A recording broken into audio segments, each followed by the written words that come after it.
তেতু থেকে তিতু, তিতুর সাথে মির লাগিয়ে করা হয় তিতুমির। তিতুমিরের আরেকটি নাম আছে, যার নাম সৈয়দ মীর নিসার আলী। সেই 8 সালের কথা, যখন আমি ক্লাস 5-এ পড়ি, তখন আমাদের পাঠ্য বইয়ের একটি গল্প ছিল তিতুমির। আমি এখন রয়েছি সেই তিতুমির সরকারি কলেজে। আমার আজকের ব্লগে থাকছে সরকারি তিতুমির কলেজের বিস্তারিত।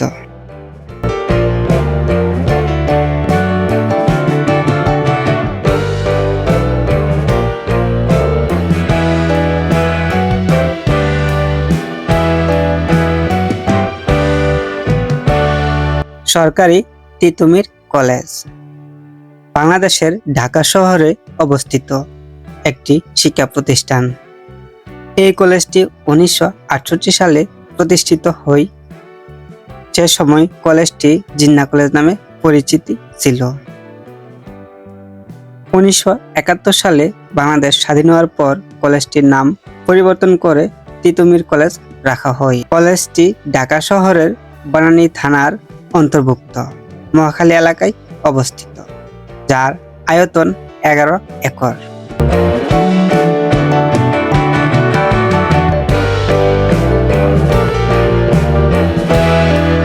জিন্নাহ কলেজ নামে 1968 সালে সরকারি তিতুমির কলেজ প্রতিষ্ঠিত হয়েছিল। তৎকালীন পূর্ব পাকিস্তানের গভর্নর মুনায়েম খান সাবেক জগন্নাথ কলেজের বর্তমান জগন্নাথ বিশ্ববিদ্যালয়ের ছাত্র আন্দোলন নির্মূল করার জন্য মহাখালীতে অবস্থিত ডিআইটি খাদ্য গুদাম হিসেবে পরিচিত ভবনে জগন্নাথ কলেজের ডিগ্রি শাখা স্থানান্তর করেন এবং এর নামকরণ করা হয় জিন্নাহ কলেজ। 1968 সালে প্রতিষ্ঠার সময় কলেজটি ডিগ্রি কলেজ হিসেবে শুরু করলেও 1970 সালে উচ্চ মাধ্যমিক শ্রেণীতে ক্লাস নেওয়া শুরু হয়। অবশ্য পরে সেটি বন্ধ করে দেওয়া হয়। 1971 সালে 1 মার্চ পাকিস্তানের সামরিক জান্তা ইয়াহিয়া খান রেডিও টেলিভিশনের এক ভাষণে জাতীয় পরিষদ স্থগিত ঘোষণা করেন। সঙ্গে সঙ্গে জিন্নাহ কলেজ শাখার ছাত্র সংসদের ভিপি সিরাজ উদ্দৌলার নেতৃত্বে টিপু মুন্সি ও শাহাবুদ্দিন তৎকালীন কতিপয় ছাত্রনেতা প্রতিক্রিয়া হিসেবে জিন্নাহ কলেজের সাইনবোর্ড ভেঙে ফেলেন। তখন শাহাবুদ্দিন খোকন জিন্নাহ কলেজের ছাত্র সংসদের সাধারণ সম্পাদক জিন্নাহ কলেজের নামে তিতুমির কলেজ প্রস্তাব করেন।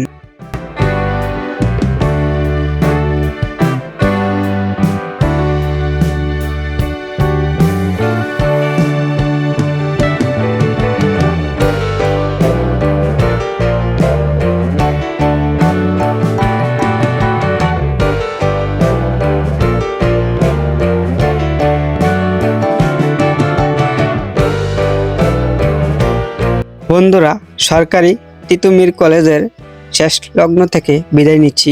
আবুল কালাম আজাদ। আবারও চলে আসবো অন্য কোনো ভিডিওতে।